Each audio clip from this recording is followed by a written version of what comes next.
네, 하나님의 말씀 스가랴 3장 1절로 7절까지의 말씀.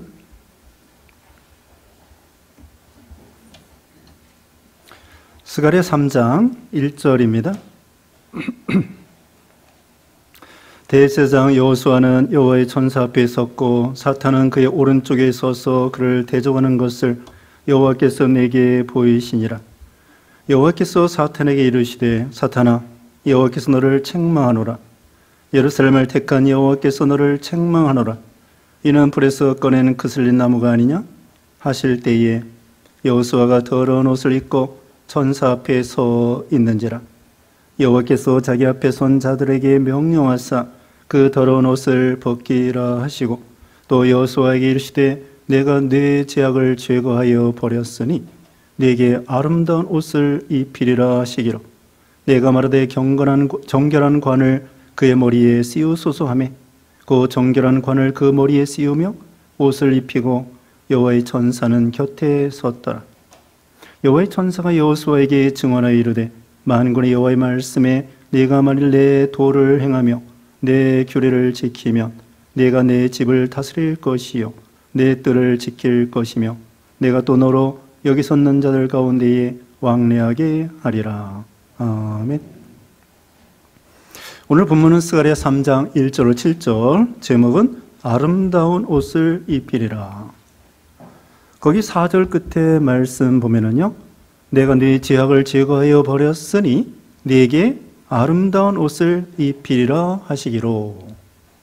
우리 하나님께서 오늘 본문에 나와 있는 여호수아 대제사장에게 아름다운 옷을 입히리라 말씀해 주셨습니다. 이 아름다운 옷이 무엇일까요? 오늘 본문의 말씀을 통하여 증거하겠습니다. 여기 스가랴 선지자가 기록한 이 스가랴 성경은 주전 500년경에 기록한 하나님의 말씀입니다. 주전 500년 전, 예수님이 오시기 전에 500년 전에 기록한 이 말씀이고 그 시대의 스가랴 선지자, 그리고 그 시대의 동시대의 선지자가 학개입니다. 우리가 오후 예배 시간에도 배웠는데요, 학개와 스가랴, 그 동시대 주전 500년경에 그 시대에 있었던 선지자들이죠. 또 그들은 바벨론 나라에서 포로되어 온 지 얼마 안 된 시점입니다. 바벨론 나라에서 70년 동안 이스라엘 백성들이 환난당하다가 하나님의 능력과 은혜로 바벨론에서 해방받아 고국에 돌아왔습니다. 고국에 돌아와서 이제 성전을 건축하게 되었죠. 그래서 성전 건축하는 데 있어서는 너무나 어려운 일이 많았습니다. 그 왕이 허락했다가 나중에 그 아들 왕 때에 반대하고, 그 다음에 옆에 있는 이방 사람들이 또 성전 건축에 대해서 방해하고, 또 내적으로는 가난하고 포로에서 돌아온 다음에 자기 집도 변변치 못하고 먹을 것도 변변치 못하고, 그런 가운데에서 하나님의 성전을 지으려고 하니까 무척 어려움을 당하고 있었던 것이죠. 그래서 여기 바로 뒤에 스가랴 4장 7절에 보면은 수룹바벨 총독 앞에서 큰 산아 네가 무엇이냐? 수룹바벨 앞에서 평지가 되리라. 그렇게 말씀을 하고 있습니다. 큰 산아 네가 무엇이냐? 네가 수룹바벨 앞에서 평지가 되리라. 하나님의 성전을 건축하는 데 있어서는 큰 산과 같은 난관이지만 하나님께서 함께 하시고 또 이스라엘 백성들이 힘을 쓰면은 큰 산과 같은 그런 난관도 하나님의 은혜로 평지가 되게 해 주실 것이다. 그 당시 선지자는 누구라고 말씀드렸죠? 스가랴와 학개입니다. 그리고 그 당시의 총독은 수룹바벨입니다. 지금 4장 7절에 말씀한 것처럼 수룹바벨 앞에서 평지가 되리라. 수룹바벨은 정치적인 지도자로서 다윗의 통해 총독입니다. 그리고 오늘의 주인공이 누구냐면은 여호수아 대제사장입니다.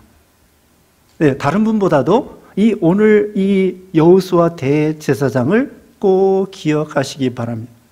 그런데 우리가 잘 알고 있는 그 모세의 후계자 여호수아, 그 사람하고 다릅니다. 이름은 같은데 그 모세의 후계자 여호수아 장군, 가나안 땅을 막 쳐들어가서 여리고성, 아이성 이렇게 점령했던 그 여호수아가 아니고 그 후에 약 1000년 흐른 다음에 이 여호수아 대제사장은 바벨론 나라에서 포로에서 돌아왔을 때 대제사장, 장군이 아니고 이분은 대제사장으로서 아론의 자손으로서 대제사장의 역할을 하는 분입니다. 그래서 이제 1절 말씀에 대제사장 여호수아는 여호와의 천사 앞에 섰고 사탄은 그의 오른쪽에 서서 그를 대적하는 것을 여호와께서 내게 보이시니라. 스가랴 선지자가 가만히 보니까 하나님이 계시를 보여주시고 환상을 보여주시는데 그 여호와의 천사 앞에 섰다고 했습니다. 이 여호와의 천사는 예수님을 가리킵니다. 그리스도, 메시아. 단수로 되어 있습니다. 여호와의 천사, 메시아, 그리스도, 우리 예수님을 상징하는 그 여호와의 사자, 여호와의 천사, 메시아 앞에서 이 대제사장 여호수아가 서 있고 그 오른쪽에는 누가 서 있느냐면은 사탄 마귀가 서 있습니다. 사탄 마귀가 그 메시아의 오른쪽에 서서 가운데 서 있는 누구를? 여호수아 대제사장을 대적하고 고소하고 참소하고 이렇게 하는 것입니다. 이 세상에서도요, 재판장이 이렇게 있습니까? 있지 않습니까? 그러면 재판장의 오른쪽에는 검사가 앉아 있습니다. 그리고 왼쪽에는 변호사가 앉아 있습니다. 그래서 오른쪽에 있는 검사는 그 재판장 앞에서 저 죄인은 마땅히 사형을 시켜야 됩니다. 감옥을 보내야 됩니다. 검사가 막 구형을 하는 거야. 그러면 판사가 거기에 따라서 변호사 말 듣고 죄인에 대해서 선고를 하게 되죠. 세상에서도 재판장 오른쪽에 검사가 서서 정죄하는 것처럼 이 마귀 사탄도 우리 예수님 재판장 앞에서 오른쪽에서 가운데 서 있는 누구를? 대제사장 여호수아를 대정하고 정죄하고 저 사람은 마땅히 지옥에 보내야 됩니다. 멸망시켜야 마땅합니다. 죽여야 마땅합니다. 또 사실 이 여호수아는요, 지금 더러운 옷을 입고 있어요. 3절 말씀 보면은 여호수아가 더러운 옷을 입고 천사 앞에 서 있는지라.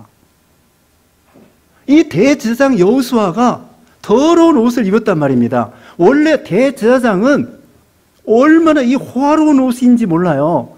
보통 대제사장은 가슴에 여기 흉배에다가 보석 12보석을 하고 또 옷도 멋있게 하고 머리에 관하고 그래서 참 보석이 반짝반짝하면서 그 아주 멋있는 그런 아름다운 옷을 입고 있는 대제사장이 마땅해요. 그런데 이 대제사장 여호수아가 이때는 더러운 옷, 여기 더러운 옷이라는 것은 보통 더러운 것이 아니고요, 원어적으로 말하면 초임이라고 하는데 가장 혐오스럽고 가증스럽고 더러운 옷이라고 합니다. 아주 안 좋은 냄새나고 무슨 아주 더러운 그런 때가 잔뜩 전혀 조금 오염된 것이 아니라 완전히 냄새며 모양이며 완전히 흉측한 그런 더러운 옷을 입고 지금 어떻게 보면은 이 대제사장 여호수아가 하나님의 천사 그 메시아 예수님 앞에 재판을 받고 있는데 죄인의 모습으로 마음이 어떻겠습니까? 벌벌 떠는 거예요. 벌벌 떠는 거.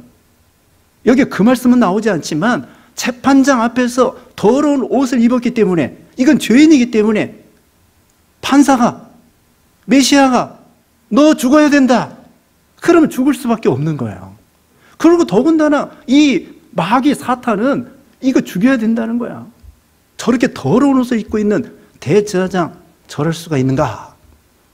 사탄은요, 언제든지 우리를 정죄하고 우리를 미혹하고, 이 사탄이라는 말 자체가 대적자라고 하는 뜻이에요.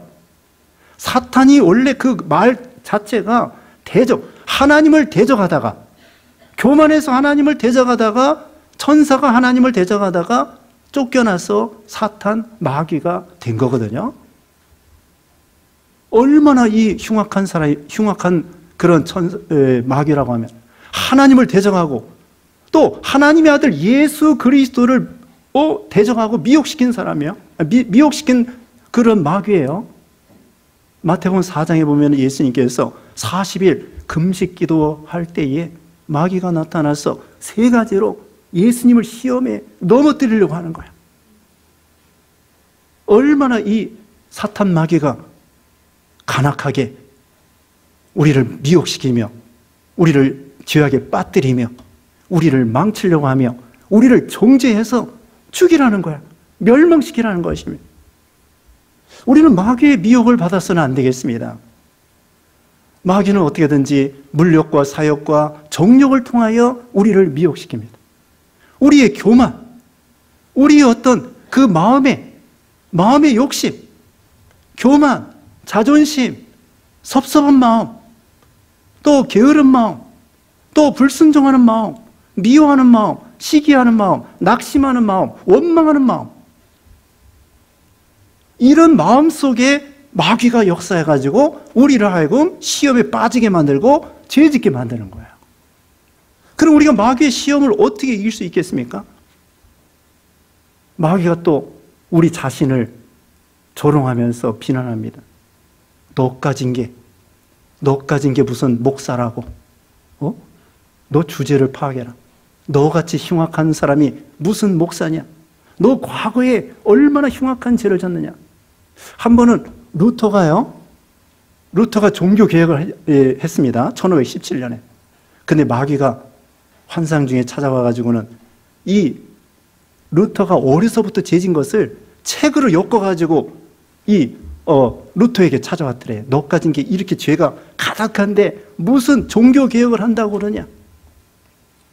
그래가지고 일시적으로 루터가 낙심이 됐는데 요한일서 1장 7절에 그 아들 예수님의 피가 우리의 죄를 깨끗게 할 것이요. 그렇게 붉은 잉크로 그 책에다가 싹 써버리니까 마귀가 천리말리 도망가더라 이것입니다. 우리가 죄진 거 생각하면은 낙심이 되고, 나 같은 것이 심지어 내가 이렇게 믿음 못 지키는데 천국 갈 수 있을까? 그렇게 우리가 속에 그런 의심이 들어올 때가 있어요. 구원의 확신이 없고, 내가 예수님을 분명히 믿는데도, 여러분, 내가 분명히 예수 믿으면요, 내가 믿음이 부족할지라도 천국에 들어가게 돼 있는 거예요. 예수님의 공로로. 근데 마귀는 우리를 시험해가지고 너 가진 게 천국 갈 수 있겠느냐? 너 그렇게 죄를 밥 먹듯이 죄 지으면서 또 너 예수 믿기 전에 그렇게 나쁜 죄를 지었던 사람이 어떻게 직분자라고 어떻게 또 천국 가겠다고 그렇게 우리를 미혹시키는 거예요. 그때 우리는 내가 지켜서 구원받는 것이 아니라 하나님의 선택과 하나님의 은혜로 예수님의 피로 제사함받고 구원받고 천국 가는 거라는 거죠. 마귀는 어둠입니다. 마귀는 어둠인데 이 사탄 마귀를 어떻게 이기면 되겠습니까? 빛을 비추면 되는 것입니다. 여러분이 마귀를 이기려고 할 때에 다르게 이기는 것이 아니에요. 마귀는 어둠이에요. 그럼 뭘 비춰야 돼요? 빛을 비추면 돼요. 빛이 뭐냐? 말씀이에요. 기도예요. 기도와 말씀 확신을 가지고 성령의 검 곧 하나님의 말씀을 가지라. 말씀을 갖다 대는 거예요. 아까 마귀가 예수님을 3가지 시험했다고 그랬죠. 그때 예수님께서 말씀을 가지고 다 마귀의 역사를 이긴 거예요. 예를 들면은 마귀가 예수님에게 돌을 가지고 떡덩이 만들어 먹으라 했을 때 예수님께서 사람이 사는 것이 떡이 있는 것이 아니라 하나님의 입에서 나오는 말씀으로 사느니라, 말씀을 갖다 대니까, 빛을 갖다 대니까 어둠에 속해 있는 마귀가 물러가는 거예요. 자, 여러분, 마귀 겁낼 거 없습니다. 마귀는 아주 지혜롭게 교묘하게 우리를 미혹시키고 넘어뜨리고 의심나게 만들고 시험에 빠뜨리는데 어떻게 하면 이길 수 있어요? 마귀는 어둠이니까 우리는 어떻게 하면 돼요? 빛을 비추면 됩니다. 말씀을 갖다 대면 됩니다. 기도하면 됩니다. 기도 외에는 이런 유가 나갈 수 없느니라 말씀한 것처럼 내가 기도 잘 못해도요, 자리 지키면서 기도하는 거예요. 그런 마귀가 근접하지 못해요. 기도와 성경 말씀을 갖다 대고 그런 마귀 역사는 물러가게 돼 있어요. 사탄은 언제나, 다시 말씀드리면, 우리를 미혹시키고 우리를 죄 가운데 빠뜨리고 우리를 대적하고 하나님을 대적하고 그러면서 우리를 신앙을 망쳐서 하나님 앞에 저주받아 심판받게 만들려고 하는 것이 마귀의 역사란 말이죠. 그런데 이렇게 마귀 역사가 센데도 우리가 어떻게 신앙생활할 수 있고 어떻게 예수 믿을 수 있고 어떻게 하나님을 섬길 수 있고 어떻게 우리는 구원받아 천국 갈 수 있겠습니까? 그건 하나님의 은혜예요. 여기 보면은요, 여기 2절 말씀에 여호와께서 사탄에게 이르시되 사탄아, 여호와께서 너를 책망하노라. 예루살렘을 택한 여호와께서 너를 책망하노라. 이는 불에서 꺼낸 그슬린 나무가 아니냐 하실 때에, 여기 여호와도 우리 메시아 예수님을 예수님을 가리키는데요, 우리 메시아께서 누구를 책망합니까? 지금 앞에 서 있는 죄인 여호수아 대제사장을 책망하는 것이 아니고 오히려 이 여호수아를 정죄하는 누구를? 사탄 마귀를 우리 예수님께서 책망하는 거예요. 그것도 2번이나. 이건 엄밀하게 한 번만 얘기하는 것이 아니라 내 이놈, 사탄 마귀에게 내 이놈, 내가 너를 책망하노라. 아니, 이럴 수가 있습니까? 아니, 죄는 지금 여호수아 대제사장이 죄를 져가지고 그냥 더러운 옷을 입고 있는데, 죄인의 모습으로 지금 벌벌 떨고 있는데 재판장 되시는 예수님께서 오히려 정죄하는 사탄 마귀를, 사탄아, 내가 너를 책망하노라.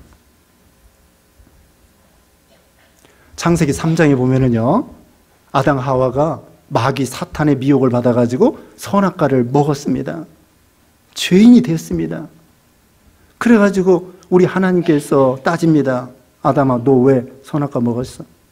또 하와에게 너 왜 선악과 먹었어? 그 다음에 사탄 마귀를 상징하는 그 뱀에게는 뭐라고 했냐면은 물어보지도 않아요. 뱀에게는 너 사탄 마귀 뱀, 너는 저주를 받아, 모든 짐승보다 저주받아 배로 땅을 다닐 거고 흙을 먹을 것이다. 모든 짐승보다 저주받아. 사탄 마귀, 뱀이 마귀를 상징하는데 그 뱀을 저주하며 사탄 마귀를 저주하는 거예요. 다시 말하면요, 아담과 하와를 하나님이 저주한다는 말이 없어요. 죄를 졌는데, 아담 하와가 죄를 졌는데 하나님이 따지기만 하시고 정죄하거나 그렇지 않으면은, 물론 그 선악과 먹은 거에 대한 죽음과 형벌이 있는데 저주하지 않습니다. 그러면서 오실 메시아 여인의 후손에 대해서 복음을 가르쳐 주시는 거예요. 이게 하나님의 은혜입니다. 오늘 본문에도 마땅히 여호수아 대제사장이 정죄받아 저주받아 멸망과 심판을 받아야 되는데 하나님께서는 오히려 사탄 마귀를 정죄하고 저주하고 심판하고 책망하고. 왜 그래요? 왜 그럴까요? 여기 보면은 2절 하반절에 예루살렘을 택한 여호와께서 너를 책망하노라. 이유가 뭘까요? 하나님의 선택이기 때문입니다. 이것이 바로 하나님의 은혜이기 때문입니다. 우리가 하나님 앞에 구원받는 것이 우리의 선한 행위로 구원받는 것이 아니고 하나님의 무조건적인 선택에 의해서 우리가 구원받은 거예요. 여러분 잘나서 선택받은 것이 아닙니다. 여러분 잘나서 제사 안 받고 구원받는 것이 아닙니다. 우리 가문이나 혈통이나 무슨 뭐 이런 것으로, 또는 돈이 많아서, 권세가 많아서, 인물이 잘나서 뭐 양반이기 때문에 아니에요. 하나님은 무조건 창세전에 그리스도 예수 안에서 우리를 선택해가지고 하나님의 자녀로 삼아주셨기 때문에 아무도 우리를 정죄할 수 없도록, 단지 그거야.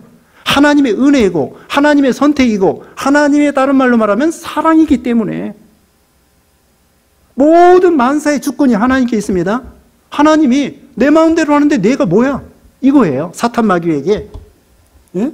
사탄 마귀에게 하나님이 그러시는 거예요. 아니, 내가 내 마음대로 얘를 구원해 주겠다고 하는데, 내가 얘를 사랑한다고 하는데 너까지 이게 뭐냐? 절대 주권이 우리 하나님께 있거든요. 그래서 옆에서 끽소리 해도 너 까불지 마. 내가 이 여호수아를 사랑한다는데, 여호수아는 우리 성도들의 대표예요. 하나님께서 우리 성도들을 사랑한다는 건데, 아니 예수님이 피 흘려 주시겠다고 하는데, 죄를 해서 선택해 주시고 죄 가운데서 우리를 선택해서 구원해 주시겠다고 하는데, 너가 뭐 시비 걸고 너가 뭐야? 그렇게 사탄 마귀에 대해서 우리 하나님께서는 오히려 책망하시고, 참으로 죄 가운데 영원히 멸망당할 수밖에 없는 우리 죄인들을 위해서 창세전에 그리스도 예수 안에서 우리를 선택하시고 사랑해 주시고 구원해 주시고 피 흘려 주시고, 하나님의 주권이에요. 우리 입장에서는 하나님의 은혜예요.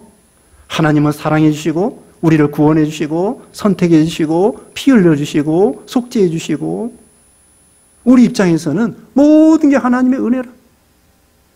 우리가 구원받을 만한 선한 행위로 구원받은 것이 절대 아니라는 거예요. 하나님께서 리브가 뱃속에 에서와 야곱이 있는데 서로 막 뱃속에서부터 갈등이 있는 거예요. 하나님께 기도했습니다. 이거 어찌 된 일입니까? 하나님께서 말씀했습니다. 큰 자가 어린 자를 섬기리라. 큰 자가 어린 자를 섬기리라. 큰 자는 에서고 그 다음에 어린 자는 야곱인데, 하나님께서 에서를 선택하는 것이 아니라 야곱을 선택했는데, 그들이 이 세상 태어나기도 전에, 그들이 선과 악을 행하기도 전에 무조건적으로 내가 야곱을 사랑하겠다고 하는데, 내가 야곱을 선택하겠다는데 너희들이 무슨 상관이냐? 하나님 앞에, 절대 주권을 가진 하나님 앞에 어느 누구도 반대할 수 없고 대적할 수 없고 따질 수 없다는 것입니다. 로마서 8장에 이런 말씀이 있습니다. 로마서 8장 33절에 누가 능히 하나님께서 택하신 자들을 고발하리요? 의롭다 하신 이는 하나님이시니 누가 정죄하리요? 죽으실 뿐 아니라 다시 살아나신 이는 그리스도 예수시니 그는 하나님 우편에 계신 자요 우리를 위하여 간구하시는 자신이라. 하나님이 선택했다고 하는데 누가 우리를 고발할 것이며, 하나님이 우리를 의롭다고 하시는데 누가 우리를 정죄할 수 있겠느냐? 우리는 그런 존재입니다. 근데 우리 자신은 근본은 이런 사람들입니다. 2절 끝에 보면은 불에서 꺼낸 그슬린 나무가 아니냐.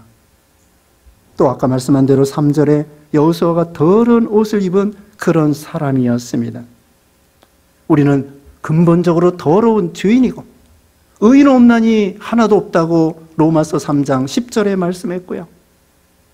이사야 64장 6절에는 인간의 의라고 하는 것은 더러운 옷을 입은 것과 같다고 했습니다. 아담 하와가 범죄한 다음에 부끄러워가지고 무화과 잎으로 그 부끄러운 것을 가리웠는데, 하나님께서는 그 무화과 옷 대신에 무슨 옷을 입혔죠? 가죽옷을 입히신 거예요.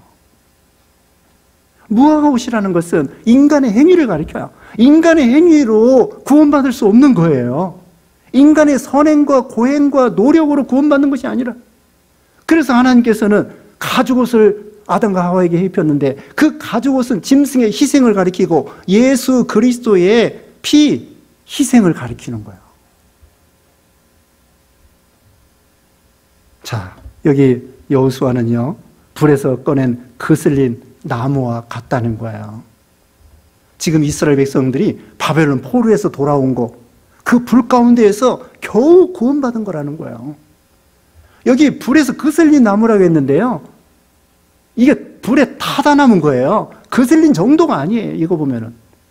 거의 막 잿더미에서 이 나무 조각을 건져낸 것과 같은 그런 이스라엘 백성, 그런 여호수아 제사장, 그런 우리 신자들을 가리키는 거야.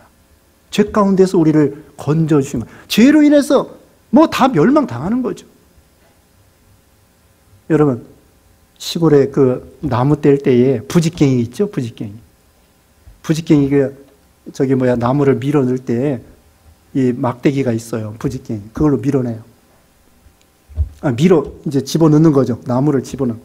근데 나중에 보면 이 부직갱이도 나무니까 뭐예요? 이게 또 타는 거야. 불이 붙어요. 그러면 거기 자스물통이라고 하나? 그 설거지하고 남은 물 거기다 지지 시켜가지고 또 이렇게 떼고. 부직갱이. 그래서 타다 남은 부직갱이와 같이 그거 가지고 무슨 뭘 질 수 있겠어요? 여러분 앉아있는 이런 의자를 만들 수 있겠어요? 못 만드는 거야. 아무 쓸데기 없는 여호수아 제사장, 우리 신자들, 죄 가운데 빠져있는 사람들, 그 바벨론에서 돌아왔을 때 얼마나 그 나라도 없이 70년 동안 살았는데 우리나라도 일제 36년 동안, 그리고 6.25 때 저기 낙동강, 오늘이 6월 27일이죠. 6월 25일 날 6.25 때 저기 낙동강 거기 조금 남았는데 그때 유엔군이 참전해가지고 다 망할 수밖에 없었는데 유엔군이 참전하고 그래서 우리나라가 살았잖아요. 그와 같이 여기 이스라엘 백성들도 바벨론 70년 포로에서 다 망할 뻔했는데 그 가운데서 불 가운데서 그 거슬린 나무, 타다 남은 나무, 그 감리교 시작한 그 요한 웨슬레가 있습니다. 요한 웨슬레도 아버지가 목사였는데 목사관에 있을 때 아주 오래된 집에서 살았는데 불이 났어요.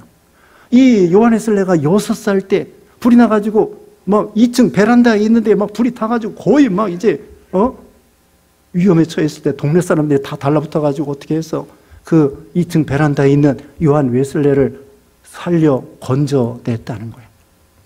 그래서 요한 웨슬레는 언제나 자기 자신을 고백할 때 나는 불에 타다 남은 나무 조각입니다. 나는 불에 타다 남은 나무 조각입니다 하고 자기 자신을 그렇게 고백했다는 거예요. 멸망당할 수밖에 없는, 우리 자신도 불에 거슬린 불에 탄 나무, 거의 멸망, 아주 멸망. 그런 죄 가운데에서, 그런 사망 가운데에서, 그런 또 환난 가운데에서 여기 앉아있는 여러분들 중에서도 거의 죽을 뻔에다가 살아남은 사람이 있을 거예요. 의사는 이제 소망 없다, 다 죽게 되었다, 그렇게 했는데 하나님의 은혜로 살아난 사람도 있을지 모릅니다. 거의 죽을 뻔, 사형 선고, 그 가운데에서 그 타다 남은 부직갱이처럼, 나무 토막처럼 하나님이 우리를 다시 재기할 수 있도록 하나님이 힘을 주신 거예요. 제2의 인생을 사는 거죠. 덤으로 사는 인생이죠. 덤으로 사는 인생이에요. 그런데 우리는 허송세월을 하면 안 되겠죠. 덤으로 사는 인생인데.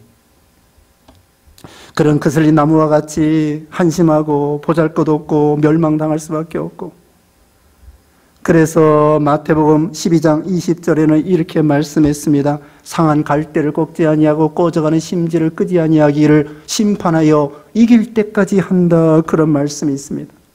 상한 갈대와 같고 꺼져가는 심지 같은 우리 인생들을 하나님이 그냥 버리지 아니하시고 긍휼히 여겨서 기다려주시고 용서해주시고 회개시켜주시고, 그 다음에 4절 말씀에 여호와께서 자기 앞에 선 자들에게 명령하사 그 더러운 옷을 벗기라 하시고로 또 여호수아에게 이르시되 내가 내 죄악을 제거하여 버렸으니 내게 아름다운 옷을 입히리라 하시기로.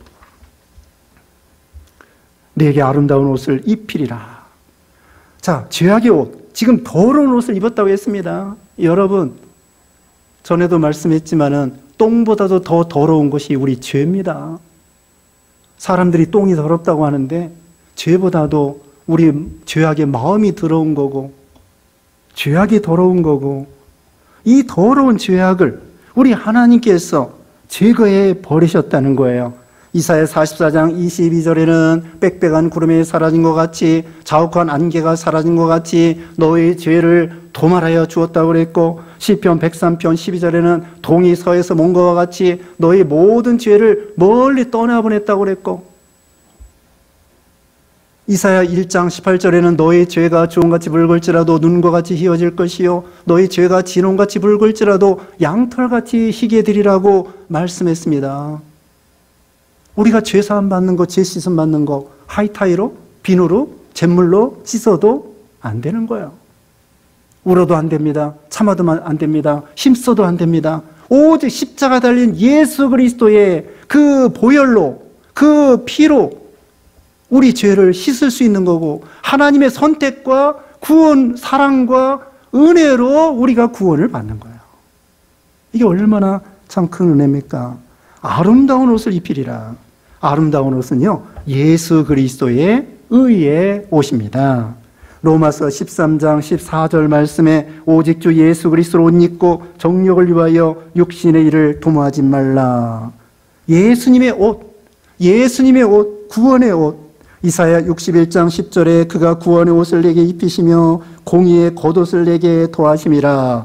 구원의 옷, 의의 옷을 이사야 61장 10절에 보면은 우리에게 입혀주신다고 했습니다. 이게 얼마나 비싼지 몰라요. 예수님의 생명만큼 비싼. 제가 이 설교 준비하면서 저기 한번 찾아왔습니다. 옷이 얼마나 비싼 건가. 그랬더니 한 10년 전에 결혼했던 저기 그 영국 왕세자하고 결혼한 사람이 있죠. 케이트 미들턴이라고 하는 사람이, 그 여자가 결혼했는데 드레스가 4억 6천만 원. 놀라지도 않아요? 드레스 한 벌이, 예? 그 왕세자 결혼했는데 케이트 미틀런이라는 여자, 드레스가 4억 6천만 원이라. 어휴. 그리고 97년도에 아카데미 그 시상식에 참여했던 니콜 키드먼이라는 여자 배우가 있었다네요. 니콜 키드먼. 근데 그 여자가 레드카펫 이게 걸어가는 그러면서 옷 자랑하잖아요. 그 옷이 24억 원. 그 아카데미 그 시상식에 드레스 입고 들어갔는데 니콜 키드만이라는 이 여자 배우가 입은 옷이, 드레스가 24억 원이에요. 와. 또 옛날에 임금들이 솔로몬의 옷, 우리 예수님께서도 백합화를 보라, 솔로몬의 옷보다도 백합화가 더 아름답다고 말씀했는데, 임금들이 쓰는 왕관이나 이런 것보다도 여기 아름다운 옷, 이거 뭘까요? 죄를 해결할 수 있는 예수님의 의의 옷을 입는 거예요. 우리는 은혜로. 세상에는 여러 가지 옷이 있지 않습니까? 여기 더러운 옷인데 죄수의 옷. 마치 감옥에 갇힌 사람들 무슨 여기 색깔이 어때요? 파란 옷인가? 하여튼 그 감옥에 갇힌 사람 옷, 또는 학생들은 무슨 제복의 옷, 군인들도 또 군복, 여러 가지 옷이 있지 않습니까? 그런데 이 세상에서 가장 아름다운 옷은 무엇이냐? 예수님을 믿는 신자들이 입는 의의 옷이란 말입니다. 예수님을 믿기만 하면은 더러운 옷을 다 벗겨버리고 의의 옷을 입는 거예요. 탕자가 돌아왔을 때, 사도행전 15장에 보면은 탕자가 돌아왔을 때 목욕을 시키고 새 옷을 갈아입히고 그 다음에 가락지를 끼우고 신발을 신기고, 전 인격을, 죄인의 인격에서 전 인격을 이제는 완전히 새로운 사람으로, 그래서 우리는 새로운 피조물이 된다고 말씀했잖아요. 얼마나 이게 비싼 옷입니까? 우주보다도, 이 생명이, 우리가 구원받은 생명이 우주보다도 비싼 거예요. 암병 걸리면은 잘해야 5년 삽니다, 그렇게 말을 하는데, 우리는 5년이 아니라 1000년이 아니라 10,000년이 아니라 천국에서 하나님과 영원토록 사는 이 구원의 영생의 생명 축복, 이것을 예수 믿는 신자들에게 거저 하나님의 은혜로 주신다는 거죠. 이게 얼마나 비싼 옷이고 얼마나 아름다운 옷이고, 하나님이 제일 싫어하는 것이 죄고, 또 하나님이 제일 좋아하시는 것이 믿음과 의의 옷을 입는 것이라는 거죠. 그 다음에 5절에는 정결한 관까지 씌워주시고, 제사장이 그 쓰는 관, 아름다운 관을 쓰게 해 주시고, 그 다음에 6절에 여호와의 천사가 여호수아에게 증언하여 이르되 만군의 여호와의 말씀에 내가 만일 내 도를 행하며 내 규례를 지키면 내가 내 집을 다스릴 것이요 내 뜰을 지킬 것이며 내가 또 너로 여기 섰는 자들 가운데 왕래하게 하리라. 그 다음에는요, 하나님의 말씀을 순종하라, 그거예요. 여러분, 이게 아닙니다. 들어보세요. 너 하나님 명령 말씀 순종하면 구원해 줄게, 아니에요. 하나님이 먼저 구원해 낸 다음에 말씀을 순종하라, 이거야. 먼저 왕자로 삼아주신 다음에 왕자의 행동 거지를 하라는 것입니다. 왕자의 행동을 하기 때문에 왕자가 되게 한 것이 아니고, 일단 왕자가 되게 한 다음에 왕자의 행실을 하거라. 출애굽기 20장에도 십계명이 나오는데요, 뭐라고 말씀했냐면은 너희를 애굽 땅 종되었는 데서 구원해 냈으므로 십계명을 지키라, 이거예요. 십계명을 지키니까 내가 너를 구원해 주겠다? 그게 아니에요. 행위로 구원받는 것이 아니라 하나님이 거저 구원해 놓은 다음에 그냥 제멋대로 사는 것이 아니라 이제는 하나님의 명령을 순종해서 하나님의 자녀다운 신자가 되거라. 그러면 또 하나님께서 복을 주셔요. 말씀 순종하면 어떻게 해주시느냐? 내 집을 다스릴 것이요 성전에 다스리는 지도자가 되게 해주신다고 했는데, 베드로전서 2장 9절에는 우리는 왕같은 제사장이 되게 해주신다고 했습니다. 우리가 다 왕같은 제사장이에요. 하나님의 성전의 일꾼이 되게 해주시고, 교회의 일꾼, 그 직분자가 되게 해주시고, 그 다음에 내 뜰을 지킬 것이며, 뜰을 지킨다는 것은 무엇일까요? 이것도 성전의 뜰인데, 이건 하나님께서 우리에게 주신 가정이나 직장이나 학교나 이런 것을 우리가 지도자가 되어서 그걸 다스릴 수 있도록, 그러므로 우리는 우리 직장도 하나님이 파송해 주신 선교지라고 생각하고요, 가정도 하나님께서 우리를 지키라고 하는 것입니다. 내 뜰을 지킬 것이요, 가정도 하나님의 가정이고, 국가도 하나님의 국가고, 교회도 하나님의 교회고, 여기서 잘 지키라는 것입니다. 그리고 그 다음에 여기 섰는 자들 가운데 왕래하게 하리라. 서로 교제하고 교통하고 사랑하고 또 한마음이 되고 이런 공동체가 된다는 뜻입니다. 그러므로 하나님께서 참 우리 죄악을 다 제거해 주시고, 마땅히 사탄도요, 일리가 있어요. 사탄이 말하는 거 이유 없이 정죄하는 것이 아닙니다. 여호수아가 그만큼 죄인이기 때문에요. 그러니까 죄인이니까 저거 죽어야 되는 거 아니야? 그렇지만 우리 하나님께서는 은혜로, 죄인들 우리 신자들을 은혜로 예수님을 통하여 제사함 받고 하나님의 자녀가 되고 아름다운 옷을, 의의 옷을 입혀주시게 되었습니다. 그러므로 우리는 하나님 은혜에 감사해서 하나님의 명령을 순종함으로 더 큰 복에 참여하는 여러분 되시기를 주님의 이름으로 축원합니다. 기도하겠습니다. 거룩하신 하나님 감사합니다. 더러운 옷을 입은 여호수아 제사장처럼 또 불에 그슬린 나무처럼 하나님 앞에 설 수 없는 죄인 중에 괴수인 우리들을 예수님의 점도 금도 없는 보배로운 피로 우리를 깨끗이 씻어서 예수님의 의의 옷을 입혀서 아름답게 해주신 것을 감사합니다. 새로운 피조물이 되어 싸우니 하나님의 명령과 계명을 잘 순종하여 더 큰 복을 받는 모든 성도들 되게 해 주시옵소서. 예수님의 이름으로 기도드리옵나이다. 아멘.